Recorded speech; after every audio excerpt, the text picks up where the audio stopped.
Alors mes amis, le financier de la City, comme j'aime appeler Tidiane Thiam, a donné une interview pour répondre aux critiques que Jean-Louis Billon lui a faites, lui a adressées. Et j'ai fait une vidéo d'ailleurs là-dessus hier sur ma chaîne YouTube, vous pouvez aller la regarder, elle est très intéressante. Et la manière dont il répond est très intéressante, parce que ça nous permettra de réitérer les critiques qu'on lui a faites. Il répond en attaquant personnellement Jean-Louis Billon, en disant « tout ce que j'ai obtenu de ma vie c'est par mérite et non par filiation ». Or, il omet, et ça c'est un gros mensonge, il faut qu'on dise aux Ivoiriens qu'ils le savent. Tidiane Thiam est un énorme privilégié.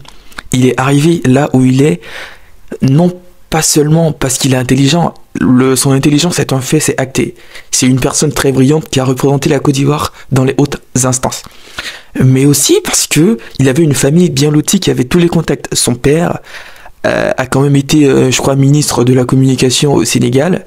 Et sa mère, c'est la nièce ou la cousine d'Houphouët-Boigny, je ne sais plus trop son lien de filiation. Donc oui, monsieur, vous aussi, vous avez obtenu tout ce que vous avez, tous les privilèges qui vous ont permis de fréquenter les hautes instances du pouvoir et les grandes écoles avant, parce que vous aviez des liens de filiation forts avec le pouvoir. Il faut arrêter de mentir aux gens et de dire que vous êtes fait toute seule. Non, personne ne se fait tout seul, on a tous un background.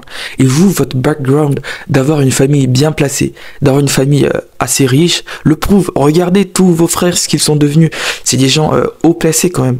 Que ce soit votre sœur qui a été, je crois, conseillère à la culture de Monsieur Gbagbo, ou l'un de vos frères qui dirige aujourd'hui une entreprise de transport à Paris, je crois bien, tous les enfants Thiam sont bien placés.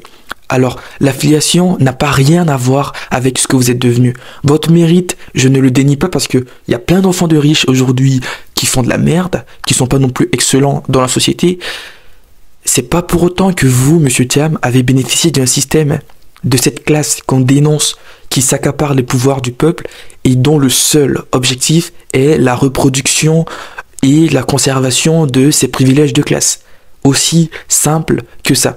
Alors si vous n'avez pas peur, comme vous le dites, tenez des élections démocratiques au sein du PDCI. Faites des primaires.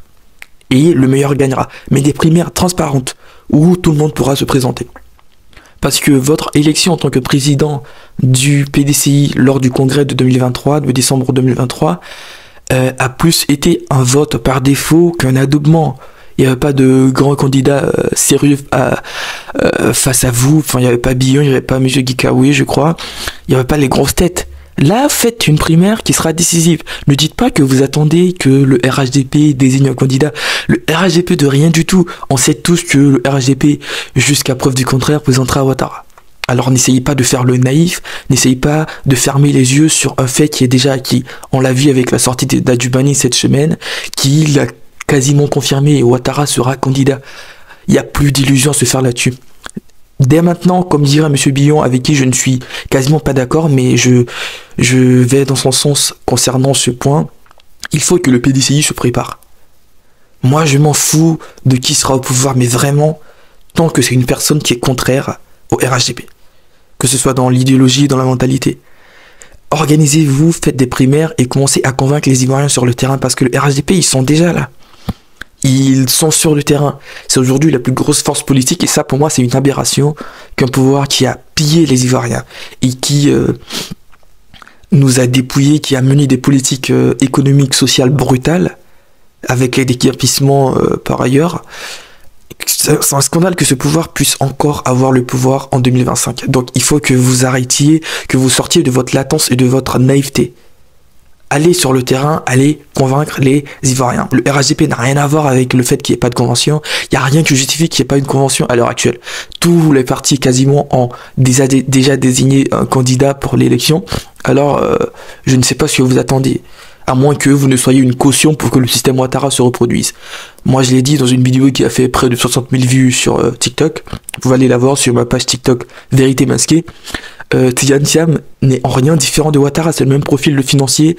C'est d'ailleurs ça que je vous reproche, monsieur, parce que tous les financiers qui arrivent au pouvoir, que ce soit Macron, comme on l'a vu en France, ou plein d'autres, sont des gens qui accroissent la dette et qui mènent des politiques sociales très dures qui entraînent l'appauvrissement de la population. Et vous ne dérogerez en rien en cela. Votre parcours parle pour vous-même, vous allez venir, vous allez faire une casse, mais comme jamais auparavant. Ouattara, ça sera petit face à ce que M. Tidiane Thiam fera. Donc les Ivoiriens, je vous en prie, ouvrez les yeux, mettez un bon bulletin de vote en 2025 et surtout, continuez à vous informer, continuez à vous instruire, à ne pas avaler bêtement tout ce que les politiciens disent. Parce que eux, ils sont là pour soit avoir des postes, soit se maintenir au pouvoir. Et on le sait en politique, le mensonge est toujours la meilleure des armes pour convaincre. Merci d'avoir suivi la vidéo, n'hésitez pas à vous abonner. Peace, moi je continuerai à faire des vidéos, au moins une vidéo par jour. Merci.